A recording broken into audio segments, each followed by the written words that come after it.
selamat pagi. Assalamualaikum warahmatullahi wabarakatuh. Jumpa lagi Health Vision RSUD Ciawi di acara PDKT. Apa itu PDKT? Podcast Kesehatan Terkini RSUD Ciawi. Hari ini kita berjumpa dengan dua narasumber kita, para pakar.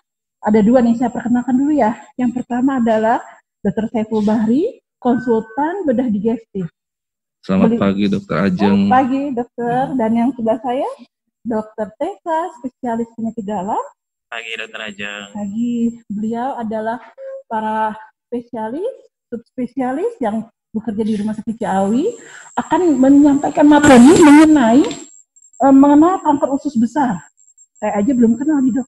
Bagaimana nih para healthizen mau mengenal nggak mengenai masalah kanker usus besar ya dok ya? Baik, sebelum kita mulai ya dok, saya mau menyampaikan nih buat para healthizen, ada giveaway menarik nih. Gimana caranya untuk mendapatkannya?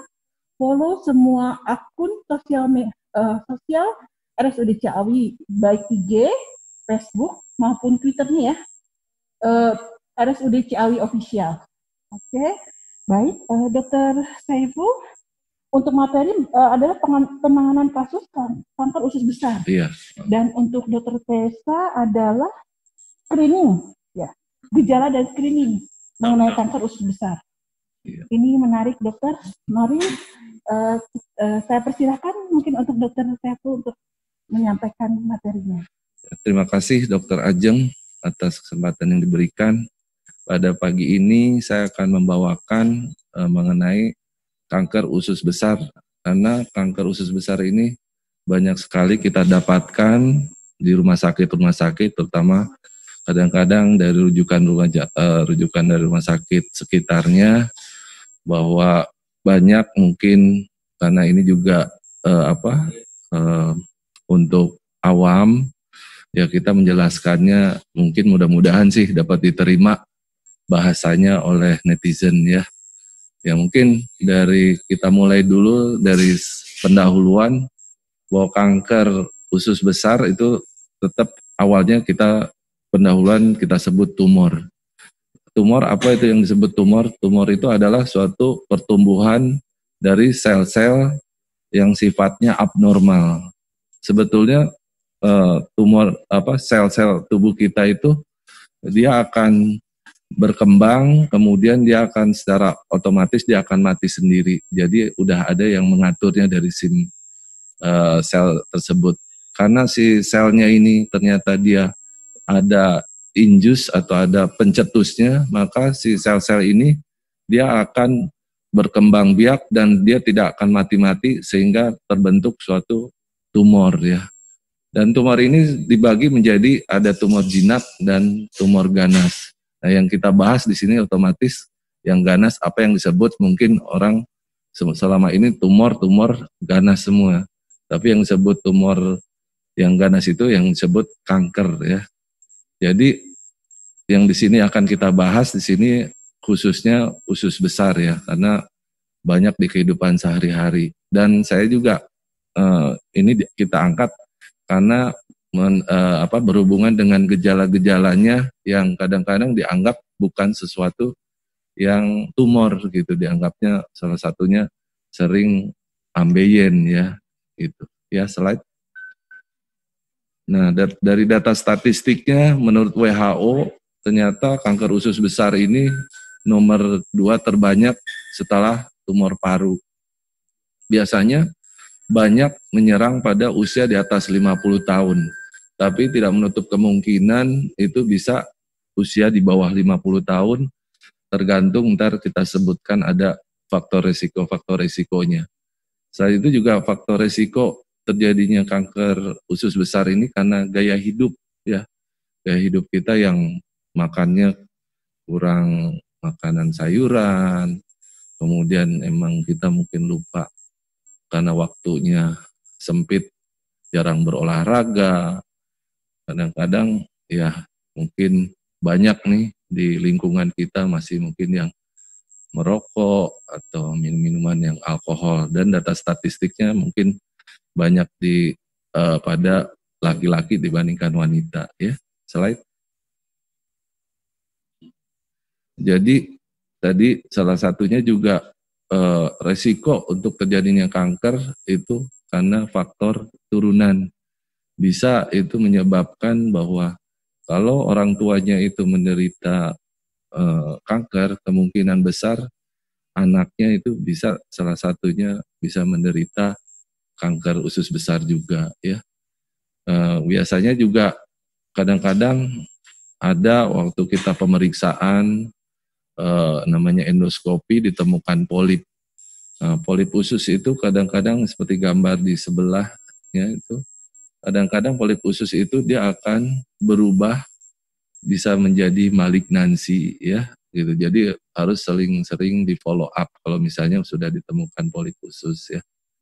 Dan kadang-kadang mungkin karena faktor kegemukan, faktor resiko punya penyakit kencing manis ya. Dan kadang radang usus pun yang berlangsung kronis itu berubah akan menjadi ganas ya. Jangan lupa jadi misalnya salah satunya mungkin di awam suka ada sebut peradangan usus atau kolitis, tapi sifatnya nggak sembuh-sembuh, dia akan berubah menjadi keganasan ya. Ini dan yang berikutnya karena kelainan genetik juga bisa ya, karena emang dari faktor bawaannya gitu. Cuman kita nggak sebutkan misalnya karena ada familial adenosis polyposis ya salah satunya atau HNPCC ya. Ya slide. Nah sebetulnya gejalanya ini ya sebetulnya kita bagi ada tumor kolon kanan dan tumor kolon kiri ya. Nah karena sesuai dengan gejalanya sebetulnya tumor kolon kanan itu lebih signifikannya lebih banyak ke diare. Kenapa? Karena diare, karena faktor yang kolon kanan ini fungsinya dia menyerap cairan. Karena ada sesuatu fungsi mukosanya ini terganggu sehingga dia nggak bisa menyerap air sehingga terjadi diare kronis ya. Kadang-kadang perut kembung karena ada mungkin sumbatan parsial atau sebagian sehingga pasase atau peristaltik ususnya nggak sempurna karena tertahan ada obstruksi sehingga menyebabkan perut kembung. Kadang-kadang karena dia kolik menyebabkan jadi kram ya perutnya ya. Dan kadang-kadang kalau dia biasanya ada sumbatan di daerah yang distal atau daerah bagian bawah, jadi bentuk tinjanya berubah. Kadang-kadang kita sebut sering kayak seperti kotoran kambing ya gitu. Dan yang paling sering ini yang signifikannya kalau ditemukan BAB-nya berdarah ya. Ya slide. Nah ini faktor yang kadang-kadang sulit kalau orang kita mendiagnosa tiba-tiba pasien ada kelelahan. Sebetulnya kelelahan ini mungkin karena faktor yang kronis, dia mungkin udah anemis dia sehingga oksigenasi untuk karena anemi dia oksigenasi ke otaknya berkurang ya. Dan tadi karena ada sumbatan sebagian sehingga sering merasa BAB-nya juga tidak tuntas ya. Kemudian tadi udah disebutkan perubahan bentuk tinja ya, dan karena tadi ada suatu tumor dianggapnya kayak apa namanya, kayak jamur lah gitu, dia jadi numpang sehingga yang kita makan dibagi dua gitu ya itunya, jadi otomatis penurunan berat badan ya. Slide. Nah, apabila kanker usus besar sudah menyebar ke bagian tubuh lain, ini otomatis kalau kita bilang ini tumornya udah bukan di satu tempat, tapi dia udah nyebar kemana-mana. Misalnya salah satunya udah kena liver. Nah itu menyebabkan badannya kuning atau matanya kuning. Kalau udah kena paru-paru, timbul sesak nafas. Kadang-kadang ini sakit tulang, kadang-kadang bisa patah tulang gitu, yang patologis ya, yang nggak ada sebabnya di tulangnya sendiri itu karena si tumornya udah nyebar ke tempat yang lain. Kadang-kadang juga ada pabakan-pabakan di organ tubuhnya di sekitar lengan atau tungkai karena itu ada pembesaran kelenjar getah bening ya. Kemudian sakit kepala otomatis tadi yang berhubungan dengan aneminya si pasien itu. Slide.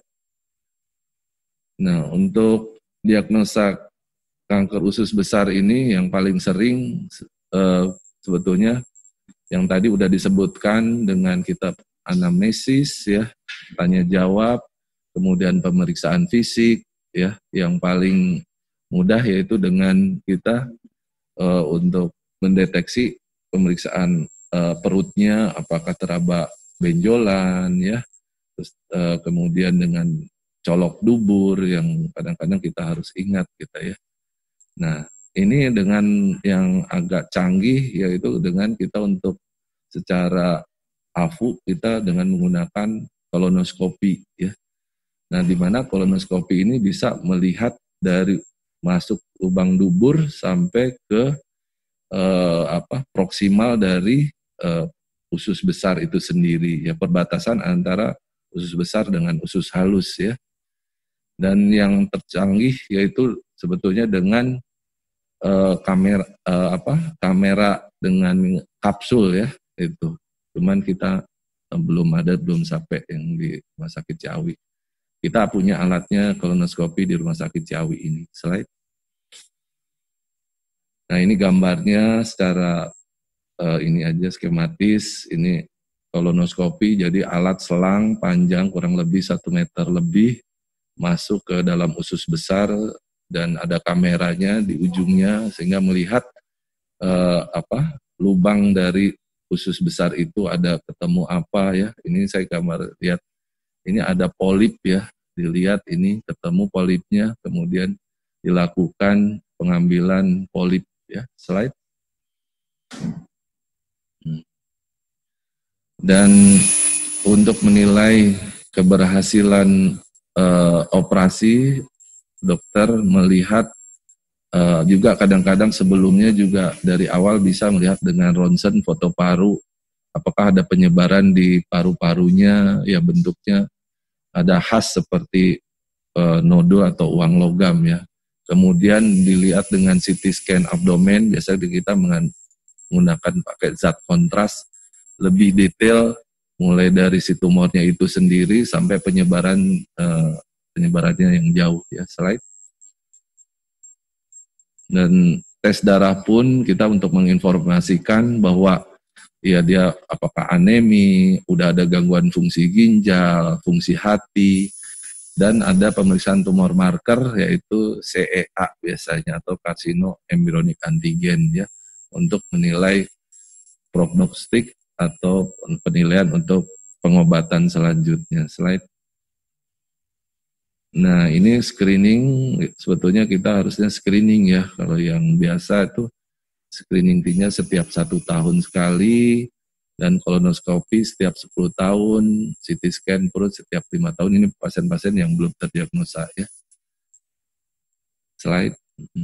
Nah, ini gambaran aja secara singkat bahwa stadium-stadium kanker usus besar ya, sampai dari dia di dalam usus sampai keluar usus. Ya, slide.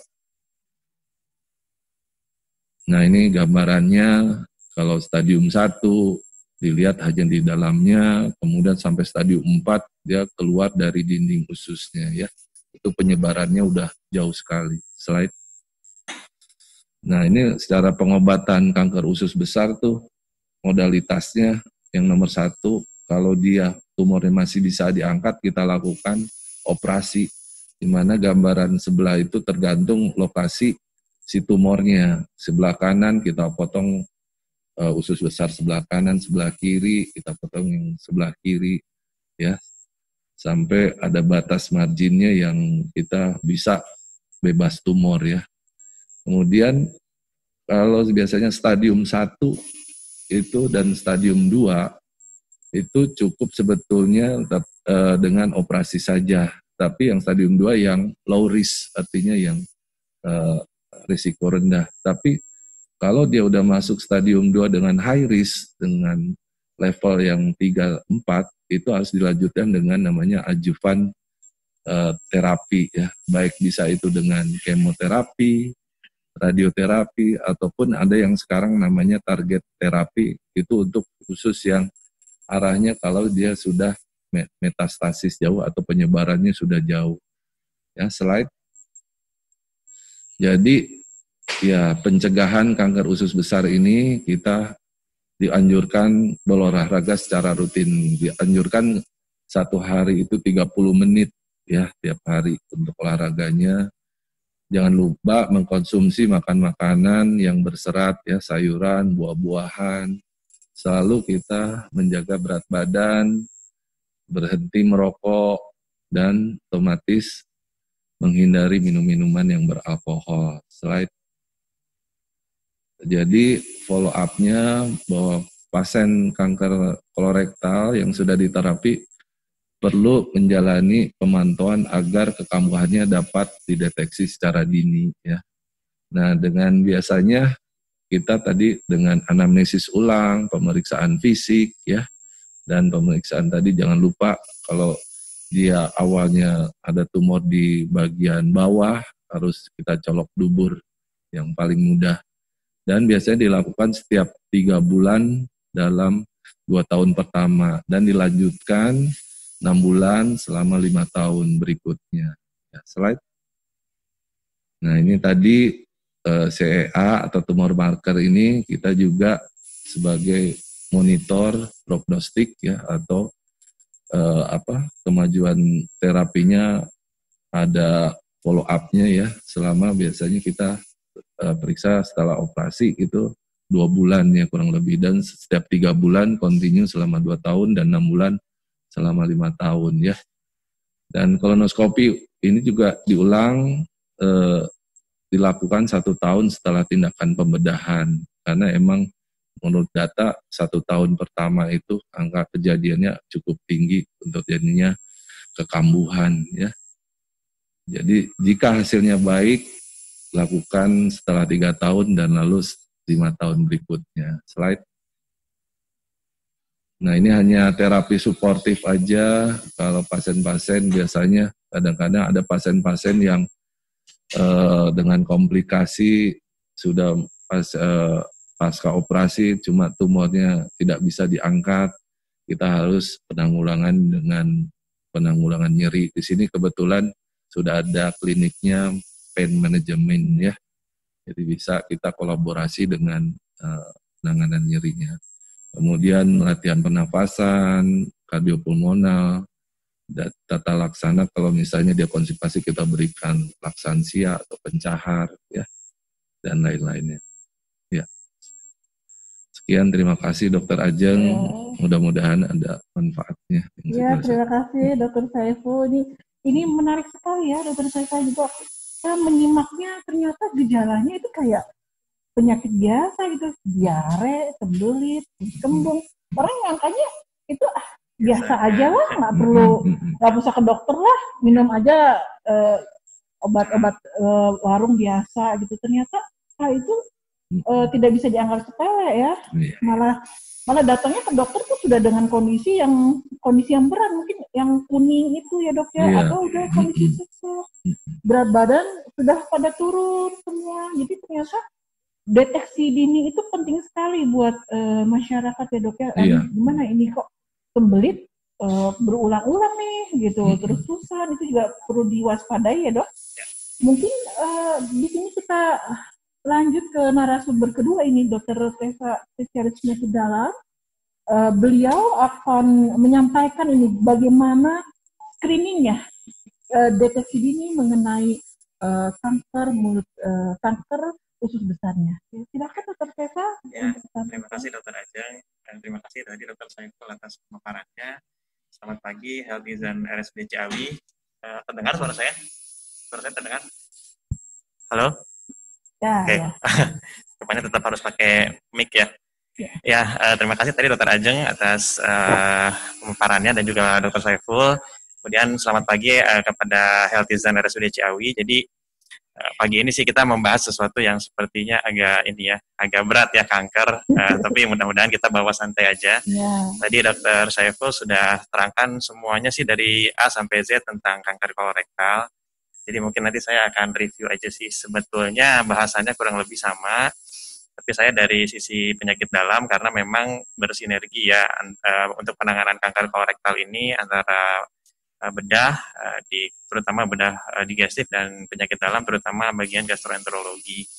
Jadi seringkali pasiennya datangnya awalnya bukan ke dokter bedah, tapi ke dokter penyakit dalam dulu ya dok. Betul. Makanya mungkin nanti akan dibahas. Gitu, dok. Ya, dibahas kenapa dokter penyakit dalam juga punya peran sih dalam penanganan kanker kolorektal ini. Ya, slide aja langsung. Oke, tadi seperti Dokter Saiful sudah sampaikan, saya membahas awalnya dari statistik dulu ya tentang kanker kolorektal. Kalau tadi Dokter Saiful sampaikan nomor 2 di dunia, jadi dari WHO itu, tapi kalau saya tarik ke area yang lebih sempit yaitu di Asia. Di Asia itu kanker kolorektal itu merupakan peringkat ketiga kanker terbanyak di populasi Asia. Terutama di insidensinya tinggi itu di area Australia dan Asia Timur ya. Mungkin karena ada pengaruh genetik dan ada pengaruh kebiasaan makan juga di sana. Bagaimana dengan di Indonesia sendiri? Jadi di Indonesia sendiri dikatakan bahwa insidensinya itu diperkirakan sekitar 12,8 dari tiap 100.000 penduduk. Jadi dari 100.000 penduduk ada sekitar 12 orang yang kemungkinan menderita kanker kolorektal. Mortalitasnya sendiri cukup tinggi ya, dari seluruh kematian akibat kanker itu sekitar 9,5%. Terutama bila kankernya ditemukan pada stadium lanjut. Jadi seringkali ya gitu, pasien nggak tahu itu kenapa, kemudian datang sudah stadium, tadi Dokter Saiful ada 4 stadium disampaikan, mungkin udah stadium 3, udah stadium 4, jadi angka mortalitasnya jadi cukup tinggi atau angka kematiannya cukup tinggi. Ya. Next slide. Ini faktor-faktor risikonya, tadi sudah disampaikan juga sih sebetulnya oleh Dokter Saiful. Kalau saya berupaya membaginya secara sederhana itu dari 2. Ada faktor resiko yang tidak dapat dimodifikasi, dan ada faktor resiko yang dapat dimodifikasi.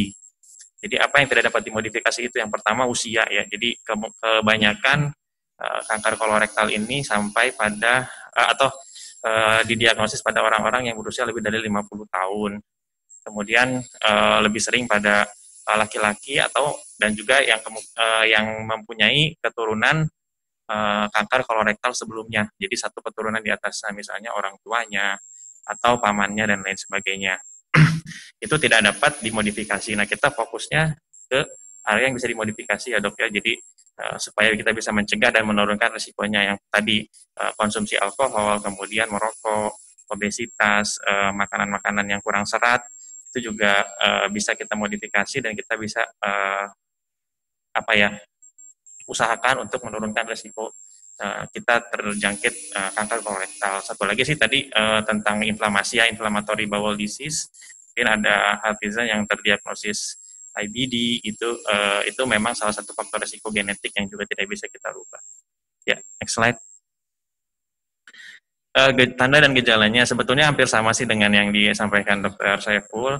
Paling sering memang tadi di highlight juga oleh Dr. Saiful itu BAB darah ya. Kalau misalnya BAB-nya udah darah, kita udah curiga lah itu kemungkinan ada perdarahan dari tumor. Kemudian yang lain juga seperti tadi Dr. Ajeng bilang, itu gejala-gejala yang kayaknya simpel ya, cuman jadi sembelit, jadi diare, itu juga bisa jadi salah satu gambarannya. Kemudian yang lebih spesifik lagi, kalau kanker itu bisa ada penurunan berat badan tadi karena ada 2. Jadi dia memberi makan kanker dan memberi makan tubuhnya, bisa ada benjolan dan juga bisa terjadi anemia ya, perdarahan kronik ataupun anemianya karena memang diambil oleh kankernya. Slide. Ya tadi bagaimana mencegahnya? Sebetulnya sampai sekarang sih dikatakan tidak ada pencegahan ya, obat-obat tertentu yang bisa mencegah secara efektif timbulnya kanker kolorektal.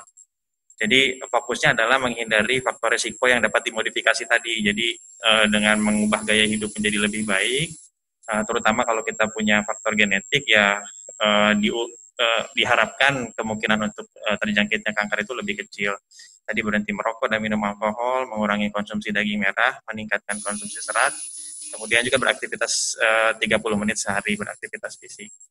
Betulnya dikatakan ya dok, kalau nggak salah tuh aspirin ya, penggunaan aspirin jangka panjang dan juga penggunaan hormon-hormon estrogen itu pada wanita bisa menurunkan angka kejadian kanker kolorektal. Hanya ada hanyanya, kalau misalnya aspirin dosis terus-menerus secara kronik dia bisa risiko perdarahan lambung. Kemudian kalau penggunaan hormon estrogen, dokter Ajeng mungkin tahu kemungkinan terjadinya kanker yang lain ya, kanker kolorektal.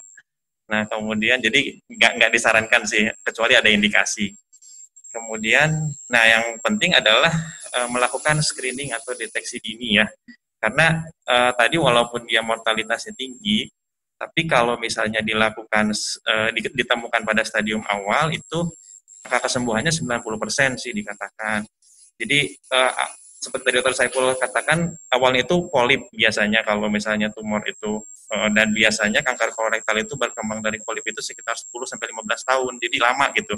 Kalau kita cut sebelum 10-15 tahun itu, kemungkinan untuk sembuhnya juga 90%. Jadi kita screening atau deteksi dini yang cepat itu baru yang jadi fokus kita.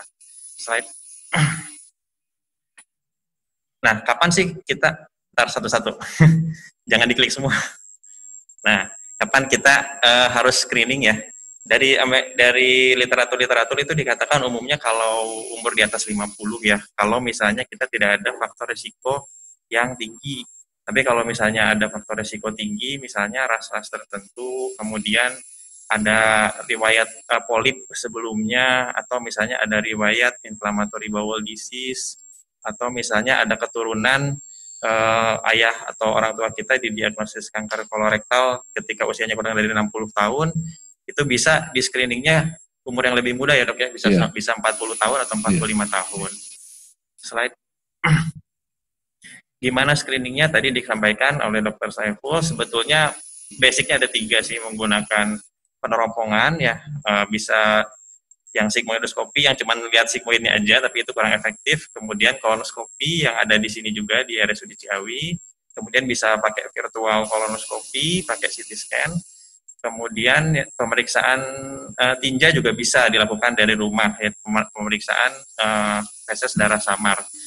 Nah, tapi dari pemeriksaan feses darah samar dan virtual kolonoskopi ini, kalau misalnya ketemu kecurigaan adanya kanker, tetap harus kolonoskopi ya dok ya, ujung-ujungnya. Jadi memang gold standarnya kolonoskopi, karena kalau nanti ketemu lesi atau polipnya bisa langsung dipotong begitu kolonoskopi. Ya, slide. Ini contohnya nih, kalau misalnya kolonoskopi terus ada polip seperti itu, ini mungkin bisa lesi precancer atau misalnya cuma adenoma aja ya dok. Nanti dipotong, dilihat di bawah mikroskop, dan nanti kita bisa tahu prognosis selanjutnya seperti apa. Slide. Sebetulnya itu aja sih dari saya, dari sisi penyakit dalam. Kalau sisi penyakit dalam mungkin lebih ke arah screening ya, karena untuk prognosis yang lebih baik. Nanti kalau misalnya operasi dan lain sebagainya, tentu sama Dr. Saiful yang lebih ahli ya. Baik, kita aja deh Dr. Ajeng. Ya, terima kasih Dr. Tessa. Ini menarik sekali ya kalau dengar paparannya dari Dr. Saiful sama Dr. Tessa ini. Saya jadi ingin menurunkan berat badan saya ini karena ternyata ya gitu, makin sering dengan usia risiko kanker semakin tinggi. Kalau kita tidak jaga kesehatan kita, tentunya banyak hal-hal yang bisa menyebabkan sakit seperti ini misalnya, terutama untuk laki-laki, karena kita predisposisinya laki-laki lebih besar ya daripada perempuan ya. Baik, untuk healthizen yang ada di rumah atau dimanapun berada, mungkin ada pertanyaan-pertanyaan. Oke. Ya, banyak sekali. Ada dari mungkin saya langsung ke sesi tanya jawab ya dok ya. Yes. Ini ada. Oke. Untuk Dr. Saiful, mungkin saya buka 3 pertanyaan dari IG. Adelia Raisa Rahman, untuk gejala awal kanker usus itu yang lebih pernah seperti apakah dok? Karena di dalam data saya di diagnosa awal ambilnya selama 1 bulan merujuk untuk tapi baru ketahuan dan pertemuan itu awalnya ambilnya ini dok. Apa diagnosa gejala awal kanker usus yang lebih terlihat lebih dominan? Iya, terima kasih. Terima kasih Dr. Ajeng, terima kasih untuk netizen siapa?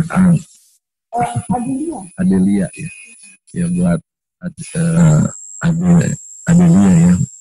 Jadi kalau sebetulnya secara garis besar gejala untuk kanker itu kadang-kadang nggak bisa terlihat sama sekali.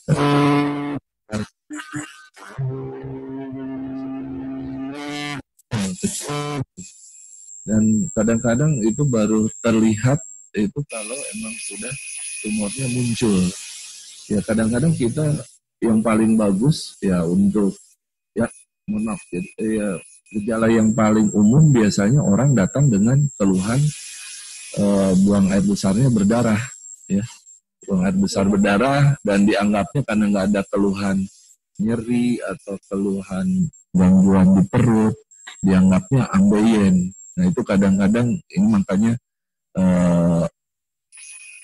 kasus ini yang kita angkat itu untuk maksudnya menekankan kepada netizen atau yang masyarakat pada umumnya jangan semuanya bahwa 2AB berdarah itu dianggapnya itu ambeien.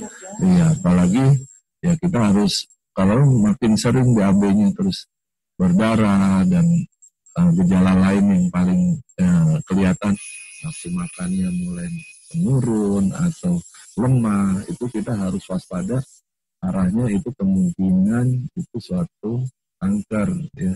Ya emang paling baik ya emang kita harus screening dari awal, deteksi dini. Kalau udah ada gejala awal kayak gitu kita harus datang cepat-cepat ke dokter yang berhubungan dengan penyakitnya.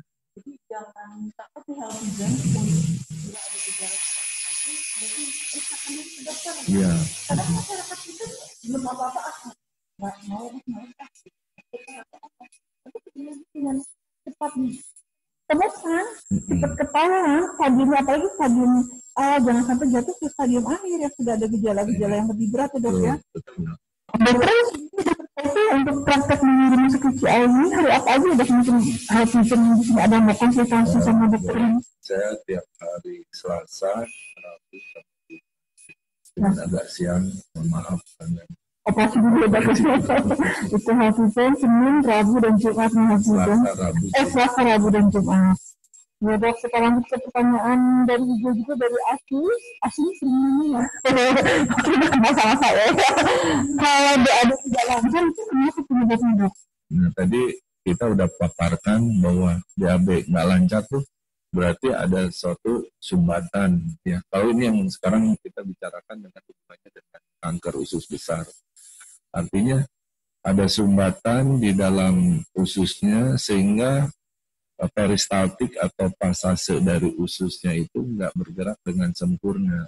Biasanya disertai perut kembung, rasa melilit, itu harus kita curiga adanya sumbatan. Sehingga kemungkinan buang air besarnya tidak lancar. Meskipun faktor-faktor yang lain bisa penyebabnya banyak ya. Tapi kita hubungannya dengan bicara dengan kanker usus besar. Harus banyak juga makanan yang berserat. Betul, iya salah. Daging merah itu yang mungkin jawabannya memuaskan ya. Kita lanjut ke pertanyaan ketiga ini dari Retna Maida tadi disebutkan gejalanya BAB berbentuk seperti kotoran kambing juga dan BAB berdarah. Apakah diharuskan tindakan kolonoskopi atau ada terapi lain? Jadi pas ada BAB berdarah ini bagaimana ini kita? Ya, kalau udah lebih gejalanya kayak gitu, kita harus cepat screening. Iya, lebih bagus ya kita teropong atau endoskopi atau kolonoskopi gitu. Ya takutnya karena tadi salah satunya BAB-nya sebagai kotoran kambing, dia ada sumbatan kayak ibaratnya kita mau buat wet art pakai itu cetakan begitu ujungnya sempit, jadi bentuknya keluarnya dia ngeden kecil-kecil putus-putus, akhirnya seperti gambaran kotoran kambing. Jangan dianggap apabila gejala seperti ini kan segera memeriksakan diri ke dokter dan segera kontrol itu. Jadi jangan trauma atau takut karena kita juga screening makin cepat ketahuan makin baik.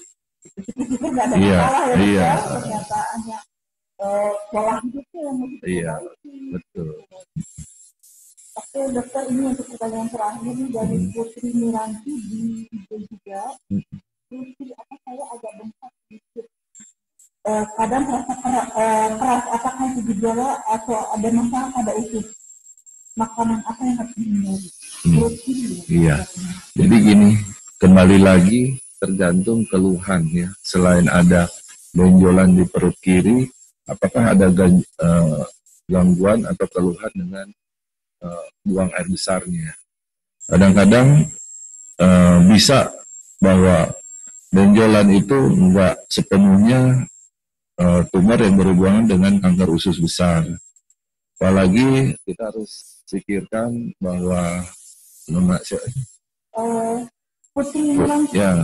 Ibu Putri atau Nona Putri, mohon maaf, ya wanita, kita harus mungkin juga apakah ada kelainan lain di bidang di kewanitaannya, ya.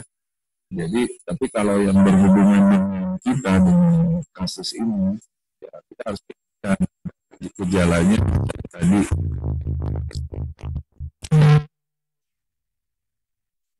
Nyeri perut, terus susah buang air besar, yang sampai BAB-nya atau mencret atau sampai keluar darah segar gitu. Itu jadi harus diklopkan juga gitu. Mungkin dokter bisa menambahkan makanan apa yang harus dihindari untuk pasien-pasien seperti ini yang apa yang Iya, baik Dokter Ajeng. Sebetulnya tadi saya sepakat sih dengan Dokter Saiful. Jadi kita harus diagnosis dulu pasiennya. Jadi walaupun kita konteksnya berbicara tentang kanker kolorektal, tapi kan gejala itu biasanya tidak berdiri sendiri, Dok. Jadi misalnya ada tadi disampaikan banyak gejala, biasanya dia muncul gejalanya lebih dari satu pada satu pasien. Terutama kalau misalnya pasiennya sudah di tahap yang sudah lebih lanjut lagi. Tapi kalau misalnya wanita, kemudian masih muda di bawah 50 tahun, kemungkinan untuk ke arah sana mungkin lebih kecil ya, Dok ya. Lebih kecil, apalagi kalau misalnya masih muda juga. Ya baiknya sih tetap harus dilakukan diagnosis dulu, periksa dulu. Kemudian untuk makanan sebetulnya pada dasarnya kalau ingin bicara konteks kanker kolorektal adalah menghindari konsumsi daging merah terutama ya. Jadi bukan menghindari total, tapi mengurangi jumlahnya. Jadi biasanya kalau kita lihat piramida makanan, itu kita kan karbohidrat, kemudian protein. Nah kita pilih proteinnya lebih baik dari unggas, kemudian dari ikan, itu yang pilihan protein lebih baik. Bukan hanya untuk penyakit kanker kolorektal ya, kalau di penyakit dalam itu hampir semua penyakit metabolik, diabetes, jantung dan lain sebagainya, itu sarannya kurang lebih sama. Jadi kalau misalnya makan pilihan protein itu daging merah dikurangin, kemudian serat diperbanyak, air putih diperbanyak, kemudian jumlah kalorinya juga jangan terlalu besar, seperti itu sih. Daging putih ya, kayak ayam. Iya, sebetulnya secara umum ya Dok, ini itu lebih sehat sih dibandingkan dengan yang itu. Tapi bukan berarti nggak boleh gitu, sedikit saja gitu. Ya, tidak berlebihan. Kalau saya sih nggak suka pantangin pasien, kasihan. Sudah datang lagi yang kondisi yang mau menjadi berat Dok, jadi nggak mau makan karena masih makan terus pada kondisi itu turun. Dan sepenuhnya alternatif. Ya, itulah suka ada mitos kan di masyarakat tuh kalau habis operasi nggak boleh makan telur yang kayak gitu-gitu tuh sebetulnya ya harus diluruskan gitu, karena sebetulnya kan yang keliru itu. Boleh minum, makan protein, makan yang lain, hanya pilihan-pilihannya itu mana yang lebih sehat, mana yang jumlahnya harus dibatasin, bukan nggak boleh, seperti itu. Ya. Lagi pas operasi ya Dok ya. Iya. Itu jangan dipantau. Malah menambah berat. Ya, mungkin kita ntar juga kolaborasi sama ahli gizi ya untuk masalah makanan. Oke, lanjut ke pertanyaan kelima dari Adelia Raisa Rahman. Jika sudah didiagnosis kanker itu apakah yang bisa kita ada hubungannya nggak nih tentang kanker usus dengan diabetes dan kolesterol? Ya sebetulnya kan itu faktor yang menambah risiko ya, karena kan salah satunya apalagi mungkin kalau diabetes mungkin diabetesnya mungkin ntar dokter Tessa menjelaskan tergantung beratnya juga gitu. Kalau yang kita mungkin dijelaskan di sini kalau dia benar-benar sudah berat ya, dia akan mengganggu ke semuanya gitu, ke sistem.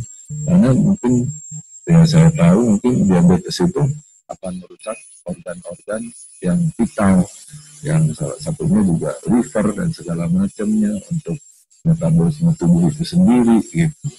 Jadi otomatis ada kaitannya dengan penyakit-penyakit yang menyebabkan memperberat keadaan si pasiennya itu sendiri gitu. Kesannya mungkin bisa menambah ADN, kolesterol, sama kanker usus bisa berhubungan. Jadi kalau dibilang berhubungan secara langsung, misalnya kanker bikin diabetes atau diabetes bikin langsung jadi kanker sih nggak seperti itu sih. Tapi ada hubungan antaranya seperti tadi dokter saya bilang. Kalau diabetes itu terutama diabetes ya, dia bisa jadi awal dari gangguan metabolik yang lain ya. Diabetes biasanya disertai dengan gangguan kolesterol, kemudian berkembang atau misalnya disertai dengan obesitas. Nah, obesitas tadilah yang jadi faktor resiko terhadap kanker kolon gitu. Jadi makanya bisa jadi orangnya yang terdiagnosis kanker kolon itu dulunya diabetes gitu dia. Jadi berhubungan satu sama lain tapi memang tidak secara langsung. Ini harus bisa olahraga bareng ya. Dan kita yang begini. Oke, kita lanjutkan ini ke pertanyaan yang ke-6 ini. Dan studio apakah gejala awal bisa menjadi warning buat kita agar terhindar dari kanker usus besar? Nah ini terlihat deteksi.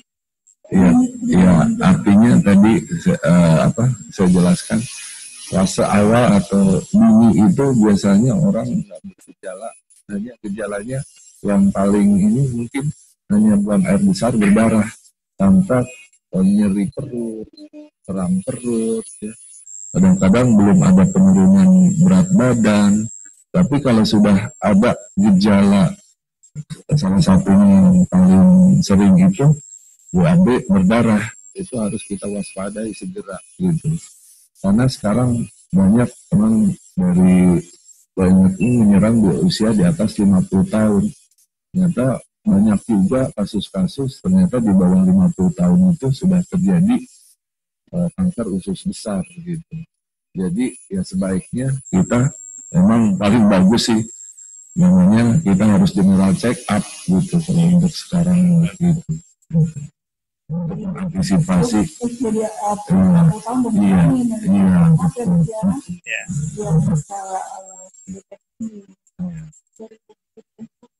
Kalau saya sih jadi gini, kalau tanya gejala awal berarti udah ada kankernya ya, gitu atau gejala awal itu.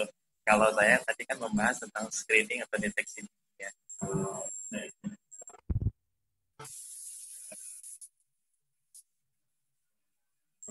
Jadi jangan nunggu ada gejalanya. Jangan nunggu ada gejalanya, mendingan langsung periksa dulu. Kalau misalnya takut kolonoskopi, bisa dari periksa feses. Nah nanti diperiksa darah samarnya, atau misalnya pemeriksaan darah samar yang lebih spesifik ya, fit ya dok ya. Iya, fit.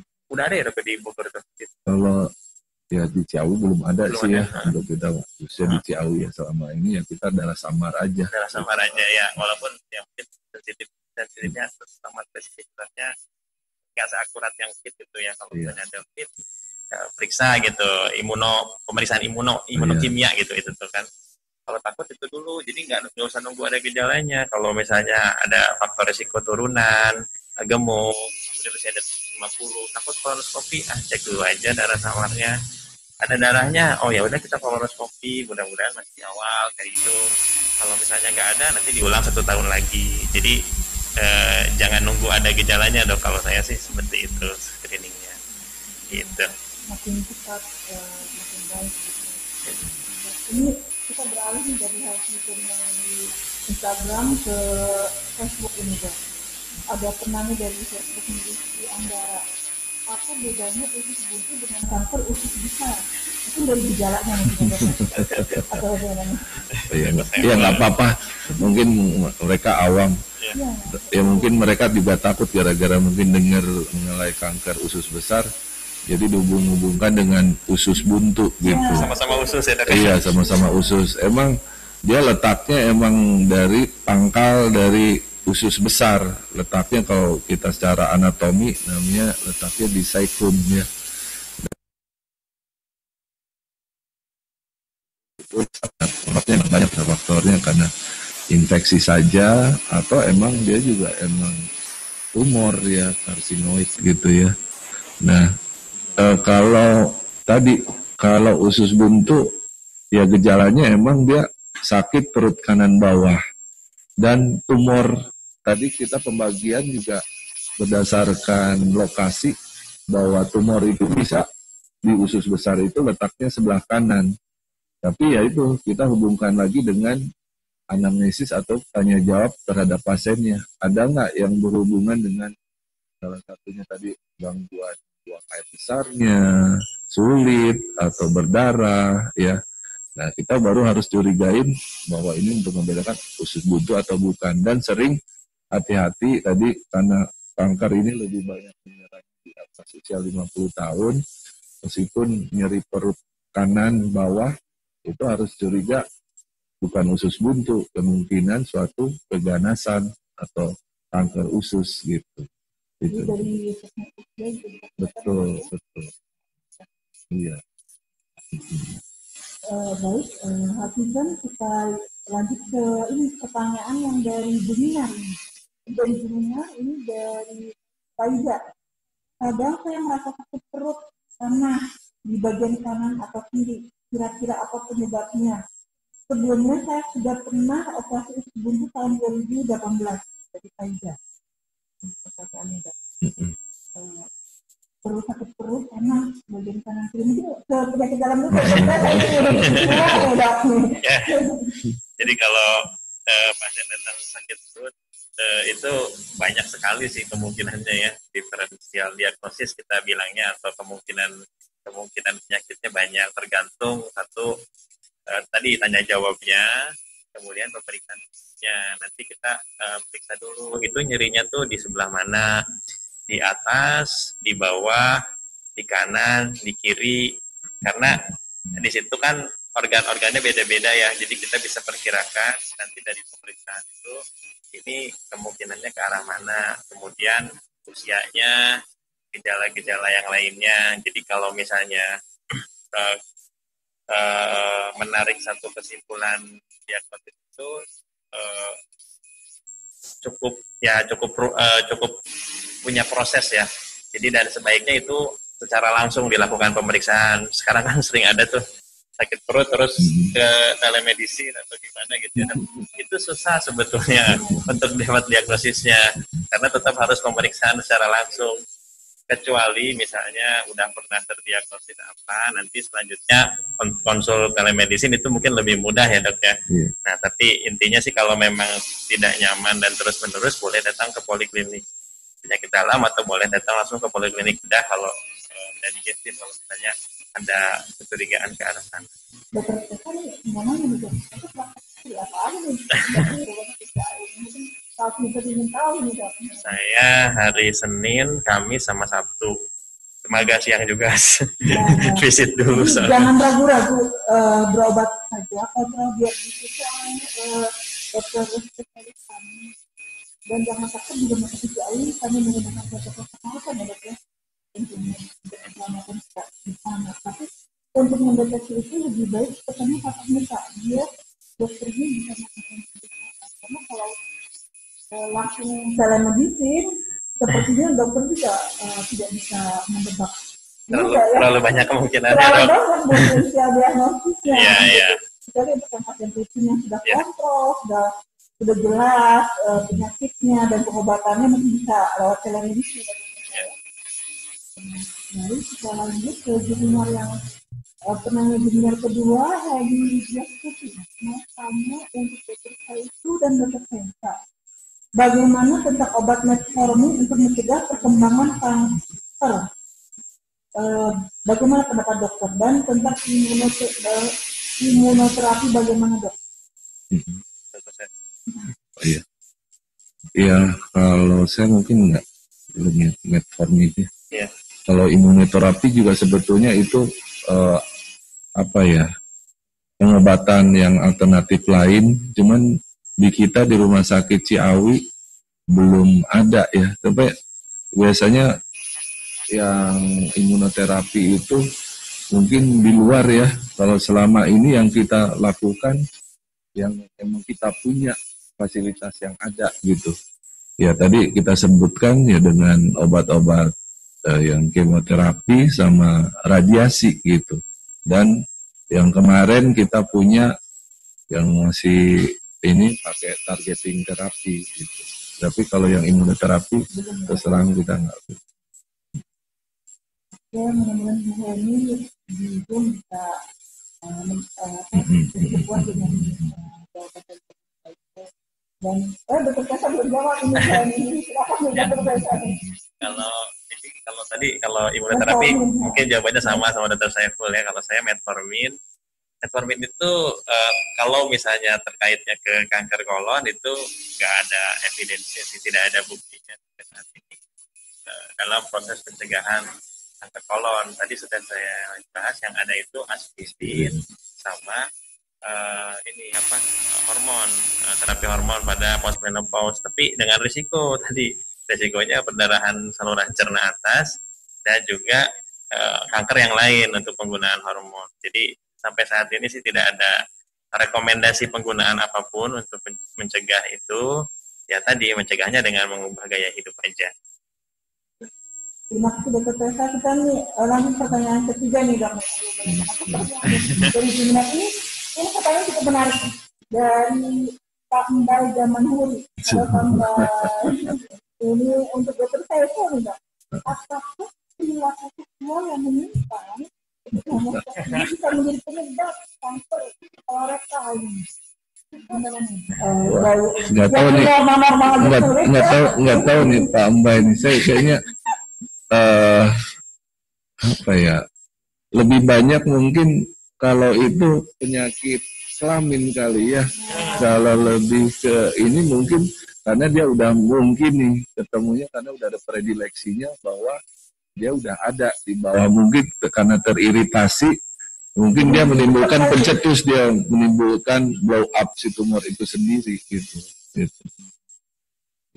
Wah pertanyaannya berat ini. Saja normal-normal ini yang menyimpang mungkin dokter Tessa mungkin punya masukan. Sulit sebenarnya pertanyaannya dok.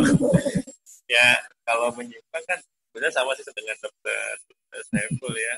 Mungkin kalau ada trauma-trauma yang terus-menerus ya di satu tempat yang sama bisa muncul luka, kemudian bisa gampang terpapar lah oleh oksidan, kemudian jadi ada penyakit kelamin yang lain awalnya terus bisa berkembang jadi yang lain, kemungkinan itu selalu ada. Tapi intinya kalau menyimpang semua banyak sih penyakitnya, dan bukan cuma ini aja, jadi sebaiknya sih dihindari saja gitu perilakunya. Iya.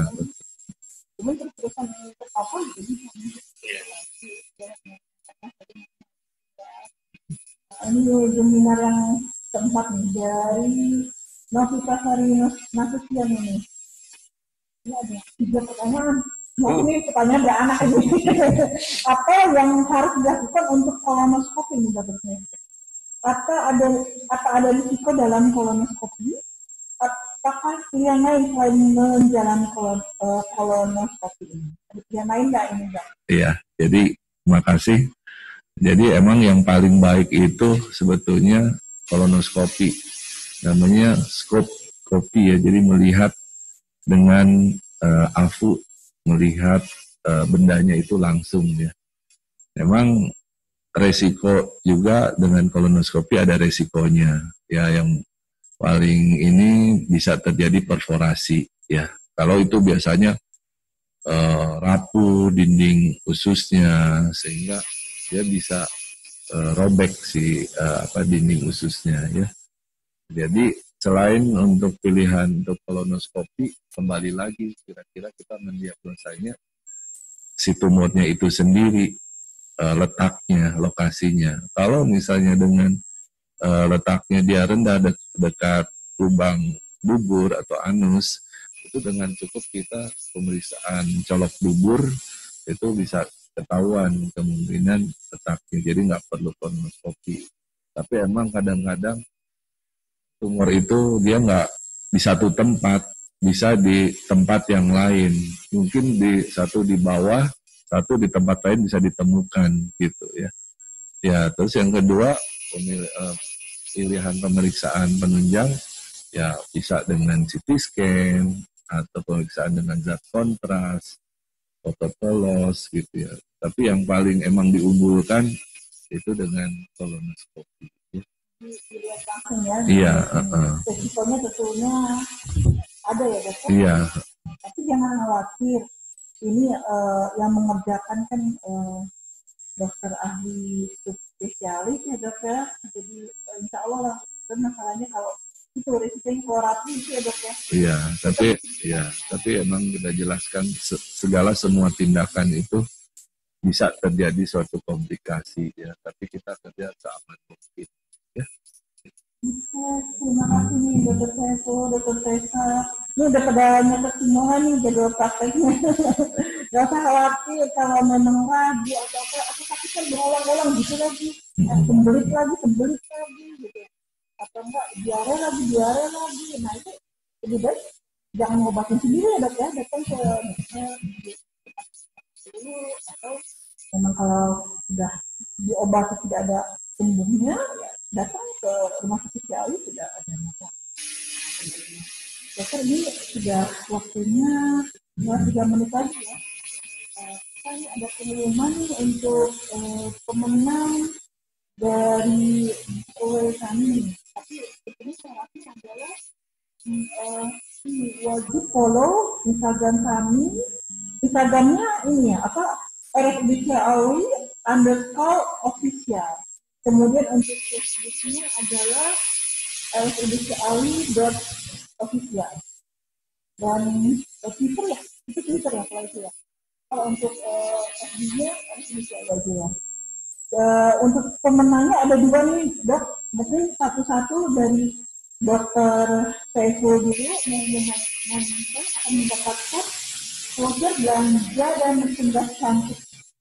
Dokter Saiful dan pemenang keduanya mungkin oleh dokter Tessa ya yang akan menyampaikan. Silakan dokter Saiful. Pemenangnya dok. Ya. Selamat ya buat Ibu apa Nona apa? Mohon maaf saya. Ini tidak terlihat. Adelia Raisya Rahman ya. Mendapatkan voucher belanja merchandise cantik ya. Gitu. Dengan tetap wajib follow di IG, Facebook dan subscribe YouTube ya. Oke. Terima kasih dokter.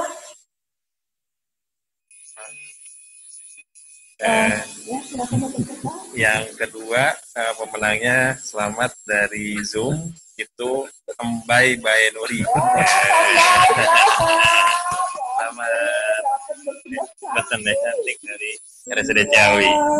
Nanti akan dikirimkan ke alamat nanti mungkin ada akan di masih DM untuk korban mungkin kita datang lagi. Aku mungkin akan kami akhiri pertemuan dari kita ini menarik kesimpulan mengenai kanker usus besar ini bahwa deteksi dini ini penting untuk mencegah kanker usus besar dengan lifestyle gaya hidup sehat. Jangan takut berobat ke dokter biar bisa dideteksi dan lebih awal. Mungkin demikian acara PDKT kita pagi ini. Insya Allah 2 minggu lagi akan ada acara PDKT dengan materi lain yang menarik.